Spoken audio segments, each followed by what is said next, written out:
Moving on to the next strategy. This one is for people who want to focus on the maximum amount of growth of their money and are less worried about broad diversification or passive income. They probably don't need to use the money and are sure they won't need it for at least the next decade and just want to grow it as much as possible. For the growth strategy, you will be focusing on ETFs with proven track history of price appreciation and future growth potential.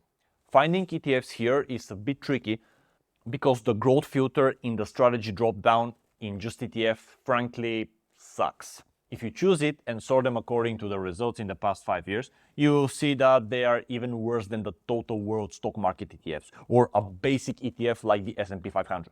So we have to take a different approach. What we will do is leave the filters open and sort according to 5-year return.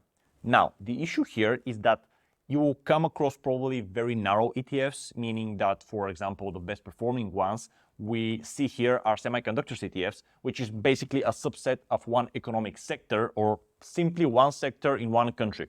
For example, the USA technology sector. Now, these ETFs have their place, but it's a bit more advanced and I will cover it later in the video and you will see why. For now though, we want to keep it broader. Some filters that can help you here is the accumulating filter under use of profit. When companies make a profit, they sometimes decide to distribute it to the owners, which is called dividend. If an ETF is accumulating, it won't pass the dividends to you, but instead it will reinvest it back.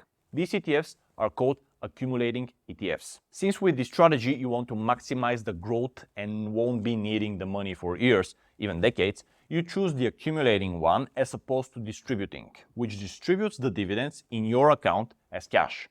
A second filter which might help is to only pick larger funds above 500 million euros. This will help eliminate smaller, more obscure ones, which, as we agreed, isn't appropriate for a beginner looking for the growth strategy.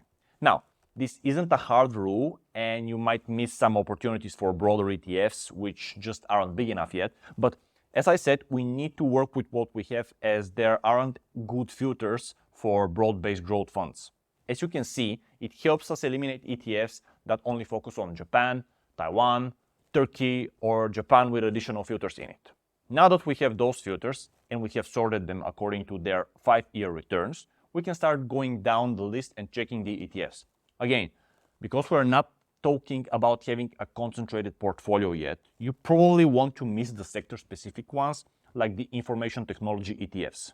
Going down, just to give a few examples, we come across a very popular ETF that is known in the USA as QQQ, which is the Nasdaq 100.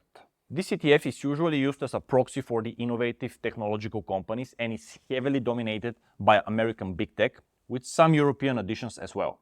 However, the reason I'm giving it as an example is that because, as you can see, it is not just within the USA and not just tech. It also has a few companies from Western Europe and also sectors like telecommunication in it, so it's a bit broader than just USA technology ETF.